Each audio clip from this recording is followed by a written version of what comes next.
7월부터 우리는 예레미야서를 함께 읽고 있습니다. 새벽마다 말씀을 나누시는 목사님들마다 조금 예레미야서가 어렵습니다라고 자주 이야기를 합니다. 왜냐하면 설교자가 해야 하는 본문에 담긴 주제를 이미 앞에 설교자들이 몇 차례 강조했기 때문이죠. 그럴 수밖에 없는 게 동일한 주제가 또 다양한 상황에 맞춰서 반복되고 있기 때문입니다. 여러분도 큐티를 하시면서 비슷하실 것 같습니다. 큐티를 하면 또 적용할 말씀을 읽고 적용할 것들이 생각이 나야 되는데 앞에 이미 많은 적용점들을 적어놔서 오늘은 무엇을 적어야 될지 고민도 하실 겁니다. 그런데 그게 맞습니다. 하나님께서는 예레미야를 통해서 동일한 메시지를 끈질기고 지속적으로 말씀하고 계시거든요. 왜 그럴까요? 그 이유는 단순합니다. 우리는 끝까지 뼛속 깊이까지 죄인이기 때문이죠. 조금이라도 틈이 생기면 자랑하고 금방 교만해지는 게 우리들의 모습입니다. 그래서 7월 초부터 예레미야서를 보는데 저는 오랜만에 정신이 좀 번쩍 들더라고요. 오랜만에 하나님의 잔소리, 하나님의 꾸지람을 듣는 것 같아서 기분이 이상하게 좋습니다. 왜냐하면 성인이 된 이후에 저에게 신앙생활을 좀 정신 차리고 해, 신앙생활 똑바로 해, 복음에 합당한 생활을 해라고 잔소리를 하는 사람이 많이 없는데 하나님께서 이 7월 8월에 우리에게 꼭 필요한, 저에게 꼭 필요한 메시지를 주시니 너무 감사합니다. 어쩌면 이전에 누가 저에게 그런 잔소리를 했을지 모르겠습니다. 근데 아마 제 자아가 고약해서 듣지 않았을 수도 있습니다. 여러분, 우리에게 정말 더 우리가 들어야 되고 유익한 하나님의 메시지는 우리 귀와 마음에 듣기에 달콤한 소리보다는 복음의 표대를 향해 똑바로 갈 수 있게 하는 하나님의 인도하는 소리라고 생각을 합니다. 여러분이 예레미야서의 메시지가 한 달 정도 더 지속이 됩니다. 하나님의 꾸지람 잔소리가 한 달 정도 더 지속이 됩니다. 근데 무더운 이 계절에 계속 똑같은 주제가 반복된다라고 생각하지 마시고 매일매일 하나님께서 예레미야를 통해서 피토하는 심정으로 나를 훈계하신다, 나를 가르치신다, 나를 올바른 길로 인도하신다 생각하며 이 메시지에 귀를 기울였으면 좋겠습니다.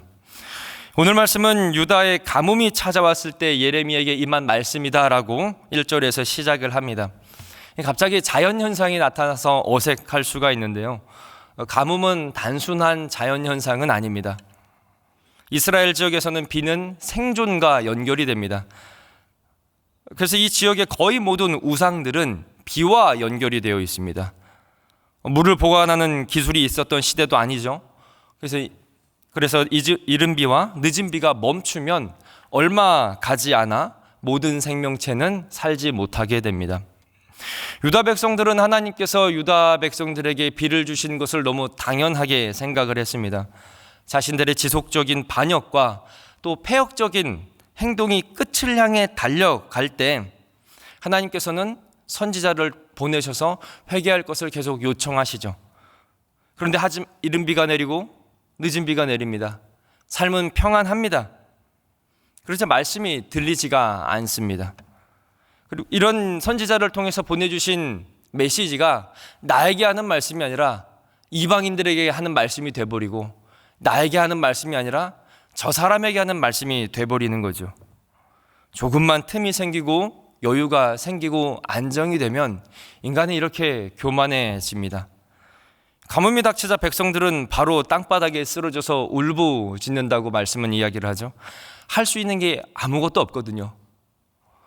이 고통은 가난한 자들이나 재력가나 동일합니다. 물론 재력가들은 며칠 더 버틸 수 있겠죠.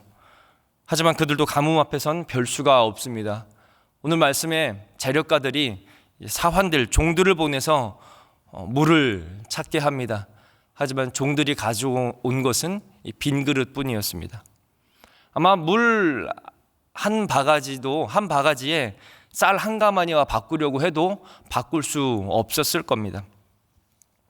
갈라지는 땅의 농부앱에서 나온 것은 한숨뿐이라고 이야기를 합니다. 동물들도 다를 바가 없습니다. 새끼를 낳아도 저지없어 내버리며 기진맥진하며 쓰러집니다. 가뭄이 조금만 이어지면 살아있는 모든 것은 이렇게 됩니다. 그러자 백성들이 울부짖습니다. 소리를 냅니다. 하늘을 향하여 외칩니다. 기도합니다. 근데 7절 앞에 보면 마치 이들이 회개하는 기도의 내용처럼 좀 보입니다. 근데 이들이 부르짖는 뉘앙스를 살펴보면 이것이 과연 은혜를 구하는 기도인지 하나님을 협박하는 건지 모를 정도입니다. 실제로 이렇게 기도하죠. 여호와여, 우리가 죄를 지은 것은 맞지만 당신의 이름에 욕이 돌아가야 하지는 않겠습니까? 여호와를 믿는 백성들이 이런 모습으로 비참해지면 이방인들이 여호와를 어떻게 생각할까요? 하나님 체면을 생각하셔야죠. 계속 이런 기도가 이어집니다. 당신은 이스라엘의 구원자 아닙니까? 어찌하여 나그네처럼 우리의 고난을 본척만척 하십니까? 9절에는 조롱까지 섞어서 이야기를 하거든요. 공동 번역을 보면 조금 더 실감합니다. 이렇게 번역을 합니다. 어찌하여 갑자기 뒤통수를 얻어맞는 사람처럼 초라해지셨습니까? 제 나라도 구하지 못하는 장군처럼 되셨습니까? 여호와여, 주께서는 우리 가운데 계십니다. 우리는 주의 이름으로 불리는 백성 아닙니까? 그러니 우리를 저버리지 마십시오. 죽을 만큼 힘든 고통 앞에서 이들은 진심으로 간절하게 외치고 있습니다. 그런데 세상의 주인인 하나님께 기도하는, 은혜를 기도하는 모습이 아니라 마치 비를 내리지 않으시면, 당장이라도 비를 주지 않으면 당신을 하나님으로 인정하지 않겠다는 협박처럼 들립니다. 이들은 진심이었습니다. 그런데 하나님을 협박합니다. 과연 이들에게 하나님은 어떤 존재였을까요? 그리고 이런 이들의 외침을 들으시는 하나님의 마음은 얼마나 아팠을까요? 마치 자녀가 필요한 것을 구할 때 이것을 해주지 않으면 당신은 내 부모가 아닙니다 라는 그 소리를 들을 때 부모의 심정은 얼마나 가슴 아플까요? 자녀는 진심이었을 겁니다. 그것을 얻기 위해서. 여러분, 하나님께서 얼마나 많이 이스라엘과 유다를 참고 기다려주셨나요? 얼마나 많이 수많은 선지자들을 보내서 회개할 것을 요청했나요? 이들의 연약함을 알면서도 우리 하나님께서는 이른 비와 늦은 비를 끝까지 주셨고요. 유다 백성들이 부르짖을 때 응답도 하셨고요. 선지자들을 계속 보내서 선지자들을 통해서 백성들을 돌아오게 말씀하신 분이 우리 아버지 하나님 아닙니까? 그런데 유다 백성들을 성장하지 않습니다. 성장은커녕 깨닫지 못하고 더 추락하는 모습이 보입니다. 감사할 줄 알아야 되는데 어떻게 하면 하나님을 더 이용할까? 어떻게 하면 하나님을 더 이용할까? 우리 이런 마음 있잖아요. 이것이 되네. 기도와 말은 그럴듯하게 하면서 유다 백성들은 하나님의 이용만 했던 거죠.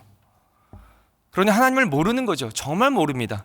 사람들 속이듯 겉만 번지르르 예배드리고 기도문을 멋있게 읊조리면 진실돼 보인다고 생각을 했을 겁니다. 하지만 하나님은 속지 않으시죠. 하나님은 인간의 마음속에 속마음까지 아시는 분이 하나님이고 머리털까지 세신다고 표현할 정도로 우리의 모든 행동의 의도까지 아시는 분이 하나님이십니다. 그래서 하나님께서 이야기를 합니다. 10절입니다. 그들이 어그러진 길을 사랑하여 멈추지 않았다. 어그러진 길을 사랑했다라는 겁니다. 우리는 신앙생활을 열심히 하면서도 우리 연약함으로 많이 넘어집니다. 죄악 가운데 넘어지고 우리의 결단 가운데서 넘어지고. 근데 이스라엘 백성들은, 유다 백성들은 죄악과 싸우며 넘어진 것이 아니라 적극적으로 죄악을 선택했다라는 겁니다. 그래서 하나님께서 예레미야에게 이야기를 합니다. 이 백성을 위하여 복을 구하지 말라. 그들이 금식할지라도 듣지 않고 번제와 소제를 드릴지라도 받지 않겠다. 예배를 드릴지라도 기도할지라도 듣지 않고 받지 않겠다라는 겁니다. 왜요? 그들의 진심은 진리가 아니기 때문입니다. 그들의 간절함이 진실로 회개하는 것이 아니라 잠깐의 지금 상황을 모면하기 위해 또다시 하나님을 이용하고 있기 때문이죠. 그래서 하나님께서는 그들을 심판하겠다고 하십니다. 여러분, 오해하면 안 됩니다. 우리 하나님은 우리의 회개를 들으시고 용서하시고 깨끗게 하시는 분이십니다. 그런데 여기서 이들의 회개를 받지 않겠다라는 것은 그들의 교묘한 회개, 그들의 교묘한 진심을 이제는 듣지 않겠다라는 겁니다. 그래서 말씀을 준비하면서 다시 한번 정신이 번쩍 뜨입니다. 나는 얼마나 하나님을 이용하고 있을까? 이용하고 있는가? 얼마나 교묘하게 선으로 위장된 욕망을 구하고 있는가? 그리고 계속된 예레미야를 통해서 들려주시는 이 채찍의 말씀이, 잔소리가 참 너무 귀하더라고요. 하나님에게조차 숨기고 싶은 내 욕망, 정말 교묘하게 포장하여 기도하는 이 내 욕망, 욕심, 하나님께서는 다 아신다라는 거죠. 그래서 너무 귀해서 이 새벽에 말씀을 듣고, 또 우리는 참 이 세상에 좀 교묘하게 살다가 그래서 또 새벽에 이 말씀을 들어야 되는 거죠. 또 듣고 계속 들어야 되는 거죠. 변함없이 들어야, 그래서 변함없이 연약한 우리의 모습을 보고 또 하나님 회개합니다. 용서하여 주시옵소서. 하나님 참 너무 연약합니다. 용서하여 주시옵소서. 이것이 진정 하나님께서 원하시는 상한 심령으로 드리는 예배이고 기도일 겁니다. 우리는 하나님 앞에서 언제나 어린 아이입니다. 컸다고 생각해서 하나님 이 정도는 이젠 제가 기본적으로 행합니다. 이 정도는 이제 제가 말씀하지 않으셔도 행합니다. 아니요. 하나님 앞에서 우리는 항상 어린아이입니다. 어린아이들은, 저도 자녀를 키우지만 항상 부모를 속일 생각만 하고 있는 것 같아요. 그래서 그렇게 행동을 하면 부모가 속았다라고 아이 때는 생각을 합니다. 하지만 어른들은 다 알죠. 속아주는 거죠. 우리는 항상 하나님 말씀에 잔소리를 드려야 됩니다. 잘한다 보다 우리가 옳은 길 갈 수 있는 하나님의 회초리 같은, 채찍 같은 말씀에 더 귀를 기울여 하는 거죠. 그런데 성도 여러분, 이렇게 하나님께서 우리에게 때로는 약간의 두려움으로 또 잔소리로 우리에게 말씀하시는 것은 우리에게 공포심을 심어줘서 우리를 가스라이팅 시켜서 우리의 삶을 가두려고 하는 것이 아닙니다. 틈만 나면 우리는 범죄하기에, 조금이라도 틈만 생기면 우리는 교만하기에 하나님께서 가장 복된 삶으로 인도하시기에 우리를 말씀으로 훈육하시고 가르치시는 거거든요. 마치 목자가 곁길로 양이 갈 땐 뒤에서 어떻게 하죠? 막대기로 엉덩이를 때려야 하죠. 그래야 양은 앞으로 갑니다. 그래야 꼴을 먹고 물을 마시는 복된 길로 갑니다. 그 길은 험합니다. 쉽지 않습니다. 또 마음에 섭섭함도 있을 수 있습니다. 사망의 골짜기도 지나고요. 하지만 그 끝은 반드시 복된 길로 하나님께서 인도해 주신 것을 기억하시기 바랍니다. 또 우리 주님이 우리와 항상 끝까지 함께 하시기에 그 길은 은혜로, 복으로 채워질 것입니다. 그래서 다시 한번 오늘 말씀을 보면서 우리의 생각대로 주도적으로 인생을 사는 것이 아니라 하나님의 잔소리 같은 이 귀한 말씀을 듣고 하나님의 말씀에 끌려가는 복된 삶으로 살겠습니다 다짐하는 이 아침이 되기를 축복합니다. 우리 말씀을 생각하고 특별히 또 오늘 출발하는 영덕 울진 선교와 오후에 출발하는 오키나와 팀 선교를 위해서 우리 같이 합심하여 기도하겠습니다. 사랑이 많으신 하나님 감사합니다. 하나님, 오늘도 우리에게 정말 필요한 말씀을